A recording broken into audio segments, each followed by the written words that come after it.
Bisa dengan baik. Terdengar, Pastor. Oh ya, syukur. Ya, baik.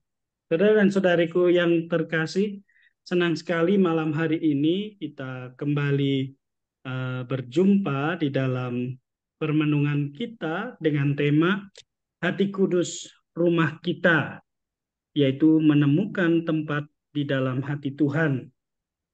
Tema ini saya ambil sebagai bagian dari persiapan kita untuk merayakan Hari Raya Hati Yesus yang Maha Kudus, nanti yang akan kita rayakan pada hari Jumat minggu ini. Ya, hari Jumat minggu ini kita akan sama-sama merayakan Hari Raya Hati Yesus yang Maha Kudus, hati Tuhan kita Yesus Kristus. Menarik sekali, saudara-saudariku yang terkasih, kalau kita mau merenungkan tentang hati Tuhan ini. Karena di dalam hati Tuhan sebenarnya kita menemukan tempat kita masing-masing. Di dalam hati Yesus, di dalam hati sendiri, kita menemukan tempat di dalam diri kita masing-masing. Teristimewa kalau kita mau melihat dewasa ini banyak orang mencari tempatnya atau mencari tempat untuk bisa berada atau menghidupi kehidupannya setiap hari. Tak jarang orang menjadi putus asa karena tidak diberi tempat di dalam hidupnya. Misalnya di dalam keluarga, dalam masyarakat, lingkungan kantor, dan lain sebagainya, seringkali kita tidak mendapatkan tempat kita. Artinya apa? Kita tidak merasa diterima di sana. Oleh karena mungkin kekurangan kita, kelalaian kita, dan lain sebagainya. Karakter kita. Tetapi, saudara dan saudariku yang terkasih, di hati Tuhan, kita semua ini memiliki tempat masing-masing. Nanti kita akan lihat kenapa kita bisa memiliki tempat di dalam hati Tuhan itu. Hati Yesus adalah hati Allah yang dengan kerahimannya memuat seluruh ciptaan. Jadi seluruh ciptaan itu ada di dalam hati Allah. Semua diciptakan olehnya, tanpa dia segala sesuatu tidak diciptakan. Artinya segala yang ada, baik yang kelihatan maupun yang tidak kelihatan, semuanya itu diciptakan oleh Allah sendiri. Dan semua diciptakan untuk dia. Kita bisa lihat dalam Kolose bab 1 ayat 16. Kolose bab 1 ayat 16 saya akan bacakan. Di sana sangat indah sekali kalau kita mau merenungkan surat Rasul Paulus kepada jemaat di Kolose ini. Kolose 1 ayat 16, bab 1 ayat yang ke-16 dikatakan demikian. Karena di dalam dialah telah diciptakan segala sesuatu yang ada di sorga dan yang ada di bumi, yang kelihatan dan yang tidak kelihatan, baik singgasana maupun kerajaan, baik pemerintah maupun penguasa, segala sesuatu diciptakan oleh Dia dan untuk Dia. Sang Sabda yakni Yesus Kristus mengambil perannya dalam penciptaan untuk mengungkapkan kehendak Allah yang dalam perjanjian lama dikenal sebagai Dabar Adonai Elohim atau disebut sebagai Sabda Yahweh, Sabda Allah yang menciptakan. Allah menciptakan seluruh alam semesta ini oleh sabdanya. Dan wujud sabda itu adalah Yesus Kristus yang mengambil rupa manusia. Kalau kita ingat selalu Filipi bab 2 ayat 6 sampai 11, di sana kita melihat bahwa Kristus itu mengambil peran di dalam seluruh ciptaan untuk mengungkapkan bahwa seluruh ciptaan itu dikasihi oleh Allah. Sederhananya demikian. Karena seluruh ciptaan itu dikasihi, maka seluruh ciptaan itu selalu ada di dalam hati Allah, termasuk kita. Tidak peduli tentang kekurangan, kelemahan seperti tadi yang saya katakan. Tidak peduli karena mungkin kesalahan kita dan lain sebagainya. Semua tetap ada di hati Allah. Next. Dalam slide berikutnya kita akan melihat bahwa kehendak Allah itu bisa kita lihat dalam 4 hal, yaitu di dalam penciptaan. Allah menghendaki segala sesuatu itu diciptakan untuk Dia, oleh Dia dan untuk Dia. Maka kehendak yang pertama yang dimiliki di hati Allah adalah menciptakan baik manusia maupun seluruh isinya. Kita ingat bahwa manusia diciptakan pertama-tama bukan untuk diperhamba oleh Allah atau dijadikan hamba oleh Allah. Ya, seringkali kita dengar dalam ungkapan-ungkapan ya istilahnya sentimen atau ungkapan emosional religius baik dalam perjanjian lama maupun juga di dalam kehidupan kekristenan pada umumnya kita selalu mendengar sebagai hamba Allah ya menjadi seolah-olah kita ini sebagai hamba atau menjadi seolah-olah kita ini menjadi budaknya Allah. Padahal penciptaan manusia tidak dimaksudkan manusia itu diciptakan menjadi hamba atau pembantu dari Allah. Allah tidak butuh bantuan dari manusia. Allah menciptakan manusia karena mau mencintai dan dicintai oleh manusia. Allah mencintai manusia, sekaligus juga sebagai timbal baliknya Allah menghendaki agar dicintai oleh manusia. Maka manusia dalam penciptaan itu menjadi puncak dari seluruh penciptaan. Kita ingat bahwa ketika Allah menciptakan seluruh dunia dan isinya, hanya manusialah yang diciptakan itu dengan tangan Allah sendiri. Tidak diciptakan melalui sabda, tetapi diciptakan dengan tangan Allah. Allah membentuk manusia sendiri. Mari kita bentuk ya manusia yang segambar dengan rupa kita. Maka kita kenal dengan imago Dei itu. Dan di dalam penciptaan itu, Allah menghendaki segala yang baik, yang indah, yang benar dan utuh. Ini kualitas-kualitas inilah yang selama ini mungkin saudara dan saudariku sering melupakannya. Bahwa kita ini adalah ciptaan yang baik di dalam segala kekurangan kita. Mungkin kita bisa melihat saudara-saudari kita yang kurang beruntung, ya mungkin mengalami kecacatan dan lain sebagainya. Tetapi semuanya itu indah di mata Allah. Semuanya itu baik di dalam rencana Allah. Bukan sekali lagi di dalam pandangan manusia atau di dalam rencana manusia. Kalau manusia melihat sesuai dengan standar kebaikannya. Yang baik itu berarti harus begini, begini, begini. Tetapi Allah melihat secara lain. Keindahan Allah tidak bisa dibandingkan dengan cara melihat keindahan manusia. Kebaikan Allah tidak bisa diukur dengan pemahaman kebaikan manusia. Karena kebaikan, keindahan, dan keutuhan yang diciptakan oleh Allah itu selalu dalam kenyataan yang benar. Sedangkan manusia kadang berubah-ubah. Ya, manusia itu tidak bisa sepenuhnya utuh dalam keputusan. Besok bisa baik, besok tidak baik. Mungkin hari ini saya mengatakan, oh si A ini baik karena demikian. Tetapi besok saya bisa mengatakan si A ini tidak baik ternyata.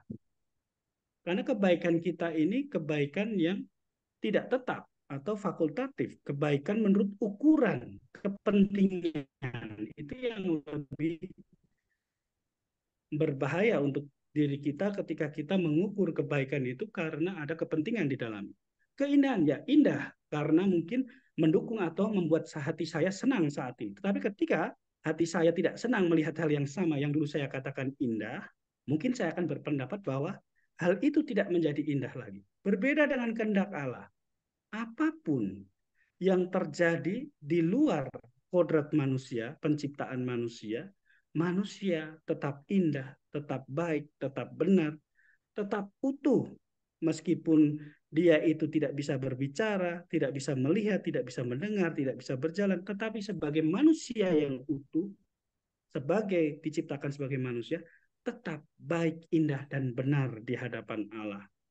Lalu kehendak Allah yang berikutnya itu adalah menyelamatkan. Karena manusia pada awalnya yang baik, yang benar, yang indah itu ya mulai tidak setia di dalam hidupnya karena tidak bisa mengontrol kehendak bebasnya. Setiap kita diberikan kebebasan untuk menentukan keputusan diri kita. Allah tidak membuat kita seperti ciptaan yang lain yang hanya patuh kepada kehendak Allah. Kita diciptakan dengan berbagai macam ya, dengan berbagai macam kelebihan sekaligus juga kekurangan. Dan Allah memberikan kebebasan kita itu untuk memilih apa yang baik untuk hidup kita. Kalau Allah yang baik untuk hidup kita, maka ikutilah.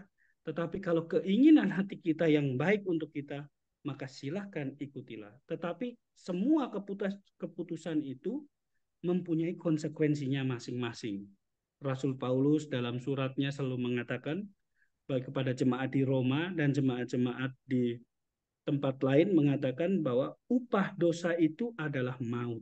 Jadi selalu ada konsekuensi dari tindakan yang mengkhianati kebaikan Allah. Lalu yang berikutnya adalah mencintai. Kehendak Allah itu diungkapkan dalam bentuk cinta. Begitu besar kasih Allah kepada dunia, maka dia mengutus putranya. Untuk apa? Untuk menyelamatkan. Jadi penyelamatan itu adalah bukti cinta kasih Allah. Ketika manusia dengan segala kekurangannya tidak mampu melaksanakan kodratnya atau tuntutan tanggung jawab ketika dia diciptakan sebagai manusia, maka Yesus datang ke dalam dunia untuk mengungkapkan cinta kasih Allah itu dengan memberikan dirinya. Dan Tuhan sendirilah melalui iman kepada Yesus itu yang telah menderita, wafat, dan juga bangkit untuk keselamatan kita, dialah yang menyelenggarakan seluruh kehidupan kita. Kita selalu ingat Roma bab 8 ayat 28. Itu menjadi kata kunci bagi kita semua. Begitu besar kasih Allah kepada kita. Ingat bahwa Allah turut bekerja dalam segala sesuatu untuk mendatangkan kebaikan bagi mereka yang mengasihinya, yang dipanggil seturut dengan rencananya. Roma 8 ayat 28. Next. Lalu setelah mengenal hati Allah, kita bisa melihat di sana bahwa ada realitas atau kenyataan di dalam hati Tuhan, di mana semua orang mendapatkan tempatnya. Jadi ada tempat untuk semua ciptaan. Misalnya dalam Yohanes, Injil Yohanes, bab 3 ayat 13 sampai 19, ayat 16 itu mengatakan seperti yang sudah saya katakan tadi, begitu besar kasih Allah kepada dunia, sehingga ia memberikan putranya sebagai kurban, sebagai penyelamat untuk manusia, untuk dunia. Ya, bukan hanya manusia, tetapi seluruh ciptaan. Lalu yang berikutnya juga sangat indah sekali, Mazmur 103 ayat 13. Saudara dan saudariku, kalau ada kitab suci, Mazmur ini sangat bagus sekali, bisa kita lihat Mazmur 103 ayat yang ke-13. Ini ungkapan sungguh-sungguh yang ada di dalam kitab suci, ungkapan hati Allah sendiri, realitas yang ada di dalam hati Allah. Saya akan bacakan Mazmur 103 ayat yang ke-13. Dikatakan demikian. Seperti Bapa sayang kepada anak-anaknya, demikian Tuhan sayang kepada orang-orang yang takut akan Dia. Ungkapan cinta kasih Allah itu diungkapkan sebagai seorang bapa. Tadi saya katakan bahwa realitas atau kehendak Allah itu adalah mencintai, memelihara. Dan di dalam Mazmur lebih ditekankan bahwa mencintai dan memelihara itu sebagai seorang orang tua. Dan di sini dimasukkan jenisnya atau jenis kodratnya itu sebagai seperti bapa, seperti seorang ayah yang sayang kepada anak-anaknya. Jadi seperti seorang ayah yang memiliki seorang anak, yang menyayangi anaknya. Demikian juga Tuhan sayang kepada orang-orang yang takut akan Dia. Jadi kita bisa melihat bahwa di hati seorang ayah, di hati seorang ibu, semua anak-anaknya itu selalu mendapatkan tempat.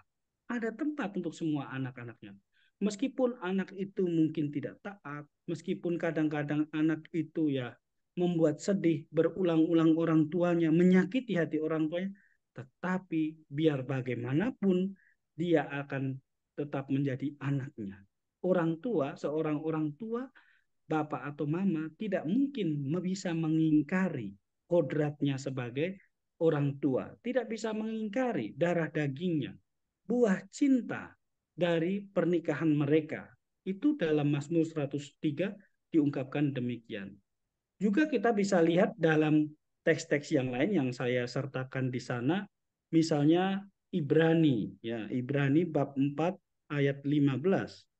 Surat kepada orang Ibrani bab 4 ayat 15. Ini juga sangat bagus sekali mengungkapkan realitas dari hati Tuhan sendiri. Ibrani bab 4 ayat yang ke-15 dikatakan demikian. Ayat yang ke-15, sebab imam besar yang kita punya bukanlah imam besar yang tidak dapat turut merasakan kelemahan-kelemahan kita. Sebaliknya sama dengan kita, ia telah dicobai, hanya tidak berbuat dosa. Imam besar itu Kristus yang menjadi wujud cinta kasih Allah di dalam dunia itu. Dia tahu merasakan bagaimana menjadi manusia. Tuhan melalui Yesus Kristus mengenal rasanya menjadi ciptaan, rasanya menjadi manusia di dalam seluruh kelemahannya, di dalam pencobaan, di dalam ketakutan, di dalam kecemasan dan lain sebagainya. Tuhan tahu, Tuhan merasakan, karena Tuhan pernah di dalam seluruh perjalanan hidup keselamatan, sejarah keselamatan, Tuhan pernah pada suatu titik menjadi manusia seperti kita. Dan surat Ibrani menyatakan dengan jelas, ia turut merasakan kelemahan-kelemahan kita. Oleh karena itu, di hati Allah, seluruh kelemahan kodrat kita dan keadaan diri kita, seburuk-buruknya yang kita alami, sejauh-jauhnya kita mungkin sudah melangkah meninggalkan Allah dan tinggal di dalam dosa, kita tetap memiliki tempat di dalam hati Tuhan. Itu yang tidak boleh kita lupakan. Itu adalah kenyataan bahwa di dalam hati Tuhan selalu ada tempat untuk kita. Yang perlu dibuat adalah seperti anak yang hilang, yang mau kembali kepada bapaknya. Itu yang perlu kita buat, yaitu berbalik, melepaskan hal-hal yang tidak baik, mengubah haluan arah hidup kita dari arah yang salah menuju pada kematian kepada arah yang benar. Allah memberikan kesempatan itu, pengampunan Allah itu sangat dekat sekali dengan kita. Ya, tidak jangan kita lihat bahwa pengampunan itu harganya mahal sekali dan jauh sekali. Cukup mungkin kita mengatakan seperti anak yang hilang, Bapa, saya sudah berdosa kepada langit dan kepada Bapa, ya, bahwa saya begini. Artinya ada penyesalan, perasaan bersalah di dalam diri kita, dan kehendak untuk merubah sikap hidup kita, kita kembali mendapatkan tempat kita di hati Tuhan. Tempat itu tidak pernah diisi oleh orang lain. Jadi saudara-saudariku perlu diingat bahwa tempat kita di dalam hati Allah tidak pernah digantikan oleh orang lain. Karena ada tempat untuk semua ciptaan. Next, selanjutnya. Kita akan melihat berikutnya. Kita bersama akan melihat di dalam PowerPoint itu. Jadi di hati Allah karena semua memiliki tempat di sana, maka ia menarik ciptaan ke dalam hatinya. Karena Tuhan tahu bahwa banyak dari kita tidak mau tinggal di dalam hati Allah, maka Tuhan menarik seluruh ciptaan itu ke dalam hatinya. Setiap ciptaan menemukan tempat di dalam hati Tuhan. Ia yang menciptakan, mengasihi yang diciptakan. Dalam teks Injil sering muncul, ya kita sering melihat bahwa Yesus dikatakan demikian. Ia tergerak oleh belas kasihan. Ia tergerak oleh belas kasihan. Artinya apa? Artinya bahwa Allah itu bersimpati kepada kita. Allah itu memiliki hati untuk kita. Kalau dikatakan belas kasih, selalu kaitannya itu dengan hati. Belas kasihan tidak pernah dikaitkan dengan intelektual atau pemahaman pikiran. Tetapi belas kasihan itu adalah dorongan gerak hati nurani. Maka saya katakan tadi, ia menarik semua ciptaan ke dalam hatinya. Karena dia mengasihi kita, maka kita ditarik untuk masuk ke dalam hatinya. Tuhan sadar bahwa manusia tidak mungkin dengan kekuatannya sendiri untuk bisa masuk di dalam hati Allah. Manusia tidak akan mungkin dengan kekuatannya sendiri untuk sungguh-sungguh menjadi baik, sempurna, dan bisa berada di dalam hati Allah. Karena hanya mereka yang memiliki kesadaran atau hati nurani yang baik, yang murni, mereka itulah yang bisa tinggal di dalam hati Allah, seperti dalam sabda bahagia. Ya, berbahagialah yang murni hatinya, karena dia akan melihat Allah. Jadi hanya mereka yang memiliki hati yang murni yang akan memiliki kesempatan untuk ada di hati Tuhan dengan melihat Allah tadi, ya, perkataan melihat Allah. Sebaliknya, semua makhluk menemukan ketenangan di dalam hatinya. Jiwaku tenang di dalam Tuhan. Kita lihat dalam Mazmur bab 42, Mazmur 42 ayat 5, ayat 11. Lalu Mazmur 43 juga ayat 5 dan Mazmur 62 ayat 1. Nanti coba kita bisa melihat dari Mazmur itu bagaimana bahwa ternyata ketika Tuhan menarik manusia ke dalam cintanya, ada kerinduan di hati kita. Hati kita tidak akan pernah tenang kalau kita tidak tinggal bersama dengan Tuhan. Hati kita tidak, jiwa kita tidak akan pernah tenang kalau kita belum menemukan Tuhan. Betapa menderitanya jiwa-jiwa saat ini kalau kita lihat, meskipun secara lahiriah mungkin merasa bahagia oleh karena kelimpahan materi, oleh karena hiburan-hiburan yang sifatnya sementara, orang seolah-olah bahagia. Tetapi sebenarnya hatinya atau jiwanya itu sedang mengalami kekeringan yang luar biasa, kesepian yang luar biasa. Itu yang tidak pernah diberikan perhatian. Tetapi perasaan itu akan muncul, ya secara psikologis pasti akan muncul dalam bentuk itu, yang biasa kita sebut sebagai mood itu ya, sebagai ungkapan hati itu. Tiba-tiba merasa tidak senang, tiba-tiba merasa sedih, tiba-tiba merasa kesepian dan lain sebagainya. Itu karena sebenarnya di dalam jiwa itu mengalami kekeringan, tidak menemukan penghiburan di dalam hidupnya. Hidupnya merasa hampa. Dan setiap ciptaan itu pasti merindukan Tuhan. Ya, di Mazmur 42 ayat 1 sampai 2. Setiap ciptaan itu merindukan Tuhan. Next. Dalam surat Yohanes yang pertama, surat pertama Yohanes bab 3 ayat 1 sampai 3, ini yang saya katakan tadi bahwa manusia diciptakan itu untuk dicintai oleh Tuhan dan tidak diperhamba oleh Tuhan. Meskipun sering ungkapan-ungkapan itu ya.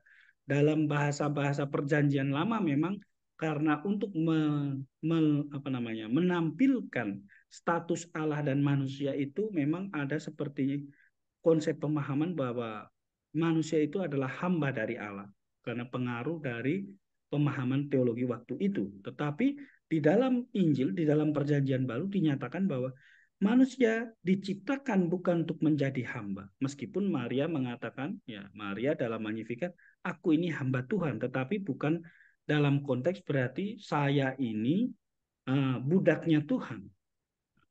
Konteks pemahamannya lain. Aku ini hamba Tuhan, artinya saya siap melaksanakan apa yang menjadi keputusan Tuhan. Tetapi bukan menjadi hamba Tuhan itu bukan menjadi budak seperti yang kita pikirkan. Ya. Tuhan tidak butuh pertolongan manusia. Kalau Tuhan butuh pelayan, Tuhan butuh hamba, Tuhan butuh budak untuk melaksanakan seluruh kehendaknya di dunia, maka dia bukan Tuhan tentunya. Karena dia maha kuasa, dia yang menciptakan. Surat Yohanes yang pertama atau surat pertama Yohanes bab 3 ayat 1 sampai 3 mengatakan, "Lihatlah betapa besar kasih yang dikaruniakan Bapa kepada kita. Lihat, saudara dan saudariku yang terkasih, betapa besar kasih Bapa kepada kita sehingga kita disebut anak-anak Allah." Tuhan tidak pernah menyebut kita hamba. Tuhan menyebut kita sebagai anak. Tadi dalam teks yang sudah kita baca tadi, ya dalam kalau tidak salah tadi Yohanes tadi juga dikatakan bahwa apa? Bahwa Tuhan mengasihi kita itu seperti bapa, seorang ayah, seorang bapa yang mengasihi anaknya. Ya. Jadi kita lihat bahwa 1 Yohanes bab 3 ayat 1 sampai 3 memberi penegasan bahwa begitu besar kasih yang dikaruniakan, kasih Di dalam hati Allah ada kasih. Dan kasih itu dikaruniakan kepada kita dengan menjadikan kita, manusia itu, menjadi anak-anak Allah. Yang meskipun kita secara kodrati kita tidak pantas mengatakan kita anak Allah. Karena ingat, manusia berasal dari debu tanah. Manusia, Adama, tanah, ya, itu asal dari manusia, berasal dari debu tanah, dari kehampaan. Mazmur 8 mengingatkan kita, ya, siapakah manusia? Kenapa dia begitu dikasihi oleh Allah? Dijadikan hampir setara dengan Allah, meskipun hanya realitasnya manusia ini hanya tidak berharga, debu tanah. Debu tanah itu adalah hal yang tidak berharga, yang sering kita bersihkan kalau mengotori cermin, mengotori meja dan lain sebagainya. Hal yang harus dihilangkan, ya. Tetapi hal yang tidak berharga itu diangkat oleh Allah menjadi hal yang berharga. Lalu dikatakan, dan memang kita adalah anak-anak Allah. Karena itu dunia tidak mengenal kita, sebab dunia tidak mengenal Dia. Saudara-saudariku yang terkasih, sekarang kita adalah anak-anak Allah, tetapi belum nyata apa keadaan kita kelak. Akan tetapi kita tahu bahwa apabila Kristus menyatakan dirinya, kita akan menjadi sama seperti Dia, sebab kita akan melihat Dia dalam keadaannya yang sebenarnya. Itu di kehidupan yang akan datang setelah kita mengalami kematian, kita akan melihat Kristus apa adanya. Kristus iman yang kita imani, yang kita lihat di dalam terang iman, itu akan kita lihat seperti apa setelah kita menemukan atau setelah kita sungguh-sungguh menerima seluruh kenyataan sebagai putra dan putri Allah. Dan ayat yang terakhir dikatakan, setiap orang yang menaruh pengharapan itu kepadanya menyucikan diri sama seperti Dia yang adalah suci. Ingat tadi, Allah menarik kita ke dalam hatinya untuk tinggal di dalam hatinya. Dan tugas kita adalah menyucikan diri, menyucikan hati nurani kita supaya kita boleh tinggal bersama dengan Dia. Sebab Dia yang mengasihi kita adalah suci, adalah murni, adalah kudus. Tugas kita sebagai anak Allah, anak putra dan putri Allah adalah berusaha setiap hari untuk menyucikan hati kita, menyucikan pikiran kita, menyucikan seluruh perbuatan-perbuatan kita, sehingga kita sungguh-sungguh tinggal bersama dengan Allah. Next. Masih dalam 1 Yohanes bab 3 ayat 4-5, ayat 4 mengatakan bahwa setiap orang yang berbuat dosa melanggar juga hukum Allah, sebab dosa ialah pelanggaran hukum Allah. Ini jelas sekali bahwa untuk tinggal di dalam hati Allah, itu kita perlu untuk apa? Untuk mengurangi, bahkan meninggalkan dosa-dosa kita. Kita diajak untuk menjadi taat seperti Kristus yang taat. Sebab dosa adalah pelanggaran akan hukum Allah. Dosa ialah pelanggaran hukum Allah. Dan kamu tahu bahwa Ia telah menyatakan dirinya supaya Ia menghapus segala dosa. Dan di dalam Dia tidak ada dosa. Di dalam Allah tidak ada dosa. Tuhan sudah memberikan sakramen pengampunan di dalam gereja. Tuhan sudah memberikan sarana-sarana pengudusan melalui sabdanya, melalui sakramennya, melalui ekaristi, dan lain sebagainya. Maka tugas kita adalah mengakses, masuk, mengambil bagian, menggunakan sarana-sarana rohani itu untuk menyucikan diri kita, sehingga kita boleh tinggal bersama-sama dengan Allah. Kita boleh menerima kembali atau masuk di dalam tempat kita, yaitu yang ada di dalam hati Allah. Next. Saudara dan saudariku yang terkasih, untuk mengambil tempat kita di hati Tuhan, ya, untuk mengambil tempat di hatinya, kita perlu memiliki hati nurani yang baik seperti yang saya katakan tadi. Tuhan tidak berada jauh di luar diri kita. Maka proses pemurnian batin kita adalah sebenarnya proses masuk ke dalam diri kita sendiri. Kita tidak bisa membersihkan jiwa kita, membersihkan hati kita dengan melakukan hal-hal yang sifatnya eksternal. Ya, kesalehan-kesalehan yang sifatnya hanya dilihat saja atau kesalehan yang eksternal, ya, melalui ritual dan lain sebagainya. Ritual dan lain sebagainya itu adalah bagian. Ya. Tetapi yang terpenting apa? Yang terpenting adalah hati nurani kita, komitmen kita, motivasi kita. Itulah yang sebenarnya mengambil bagian di dalam sakramen yang sebenarnya. Misalnya kita merayakan Ekaristi, pasti Ekaristi sendiri di dalam uh, dirinya, di dalam Ekaristi itu ada kekuatan pengudusan di dalamnya. Tetapi kalau kita tidak memiliki motivasi yang benar untuk mengambil bagian dalam Ekaristi, seperti kemarin hari Minggu, kita merayakan Hari Raya Tubuh dan Darah Kristus, maka segala rahmat sakramen itu tidak bisa kita terima. Karena kita tidak menyiapkan di dalam hati kita, di dalam jiwa kita, untuk menerima sakramen-sakramen itu. Sederhananya, kita menolak rahmat Allah. Kita tidak bekerja sama dengan rahmat Allah. Menyucikan hati berarti membersihkan nurani dari perbuatan-perbuatan yang jahat yang membawa pada kematian. Betapa lebihnya darah Kristus yang oleh roh yang kekal telah mempersembahkan dirinya sendiri kepada Allah sebagai persembahan yang tidak bercacat, akan menyucikan hati nurani kita dari perbuatan-perbuatan yang sia-sia, supaya kita dapat beribadah kepada Allah yang hidup. Setiap orang yang mengambil bagian dalam Ekaristi secara benar sebenarnya sedang menyucikan hati nuraninya. Ingat saudara dan saudariku yang terkasih, Ekaristi bukan hanya sekedar upacara, ritual yang sifatnya hanya kewajiban atau yang sifatnya hanya perayaan karena saya merayakan itu diwajibkan sebagai orang Katolik. Tetapi di dalam Ekaristi sendiri terkandung segala rahmat yang kita butuhkan untuk menyucikan diri kita. Ekaristi adalah pusat dan sumber dari seluruh perjalanan iman kita. Hidup kita bersumber pada Ekaristi. Melalui Ekaristi kita sebenarnya menimba kekuatan penyucian, bahkan kekuatan kehidupan untuk bisa melangkah. Sebab di dalam Ekaristi kita menerima sendiri sabda Tuhan, Tuhan yang hadir dalam firman-Nya, dalam sabdanya, dan juga Tuhan yang hadir di dalam tubuh dan darahnya, yang menjadi kekuatan makanan bagi jiwa kita. Oleh karena itu, ketika kita menghidupi cara hidup atau spiritualitas Ekaristi dengan benar, merayakan Ekaristi dengan benar, mempraktekkan cara hidup yang kita timba dari Ekaristi itu secara benar, sebenarnya kita sedang menyucikan hati nurani kita dari perbuatan yang sia-sia. Hati kudus menghantar kita untuk masuk ke dalam rahmat Ekaristi, hati Allah sendiri. Yesus menghendaki untuk tinggal bersama-sama dengan kita melalui Ekaristi. Ya, seluruh puncak dari sakramen itu atau sakramen-sakramen yang lain itu bersumber dan berpuncak pada Ekaristi.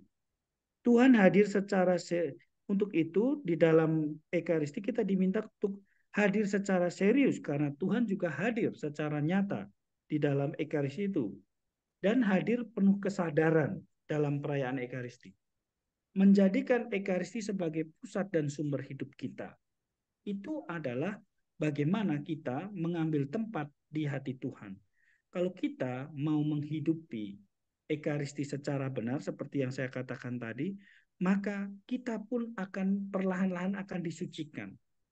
Kadang ada orang yang bertanya kepada saya, ini Romo, Pastor, Pater, nah, saya ini merasa tidak layak untuk mengikuti Ekaristi karena saya orang berdosa.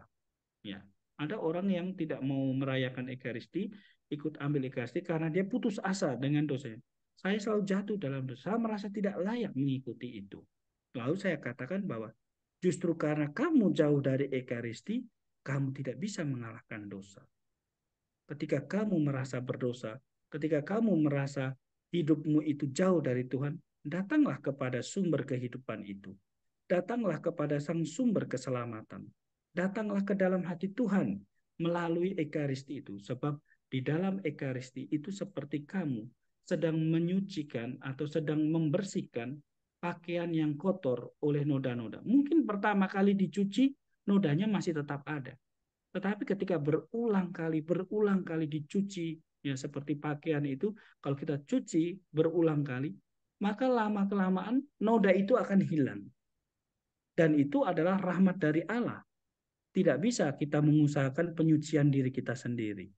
Maka saudara dan saudariku, di akhir permenungan ini, saya mengajak kita semua, mari kita mengambil tempat kita di hati Tuhan dengan menghidupi cara hidup yang ekaristis. Dengan menghidupi ekaristi kita setiap hari itu dengan penuh kesadaran, dengan penuh keseriusan. Sebab Tuhan menganugerahkan semuanya itu untuk kita. Tuhan memberikan hatinya untuk kita semua. Setiap orang yang haus, setiap orang yang merindukan Tuhan, setiap orang yang merindukan atau mencari ya kekuatan penopang hidupnya, semuanya itu ditemukan di dalam Tuhan. Dan di hati Tuhan itu adalah tempat kita masing-masing. Kita memiliki tempat di dalam hatinya. Maka mari kita masuk, mengambil tempat kita di hati Tuhan dengan hidup seturut dengan apa yang dikehendaki oleh Tuhan sendiri. Kemuliaan adalah Bapa dan Putra dan Roh Kudus, seperti pada permulaan, sekarang, selalu, dan sepanjang segala abad. Amin. Terima kasih, saya kembalikan kepada Ibu Linawati. Terima kasih Pak Sugona atas pengajaran yang sangat indah dan sangat mendalam pada